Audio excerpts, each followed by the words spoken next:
ಮತ್ತೊಂದು ಕಡೆ ಬೆಂಗಳೂರಿನತ್ತ ಅತ್ಯಾಚಾರ ಆರೋಪಿ ಪ್ರಜ್ವಲ್ ರೇವಣ್ಣ ಹೊರಟಿದ್ದಾರೆ, ಬರ್ತಾ ಇದ್ದಾರೆ. ಇನ್ಫ್ಯಾಕ್ಟ್ ಮುಕ್ಕಾಲ್ ಭಾಗ ಪ್ರಯಾಣ ಆಗಿದೆ.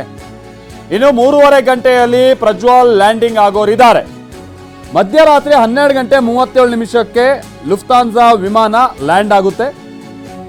ಆ ಟೈಮಲ್ಲಿ ಏನಾದ್ರು ಸ್ವಲ್ಪ ಕೆಳಗಡೆ ಏರ್ ಟ್ರಾಫಿಕ್ ಮತ್ತೊಂದಿದ್ರೆ ಸ್ವಲ್ಪ ತಡ ಆಗ್ಬೋದಷ್ಟೇ ಲ್ಯಾಂಡಿಂಗು. ಸಿಕ್ಕಿರುವಂಥ ಡೀಟೇಲ್ಸ್ ಪ್ರಕಾರವಾಗಿ 12:37ಕ್ಕೆ ಮಧ್ಯರಾತ್ರಿ ಲ್ಯಾಂಡಿಂಗ್ ಆಗಬೇಕಾಗಿದೆ. ಲುಫ್ತಾನ್ಸಾ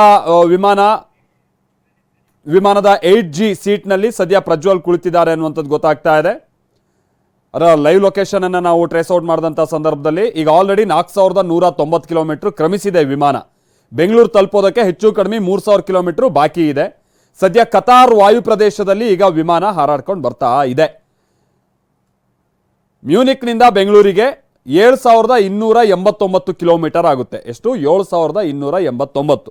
ಅದರಲ್ಲಿ 4190 ಕಿಲೋಮೀಟರ್ ಈಗ ಆಲ್ರೆಡಿ ಕ್ರಮಿಸಿ ಆಗಿದೆ. ಇನ್ನುಳಿದಿರುವಂಥದ್ದು ನಾನು ಮೊದಲೇ ಹೇಳ್ದಂಗೆ ಹೆಚ್ಚು ಕಮ್ಮಿ 3000 ಕಿಲೋಮೀಟ್ರು.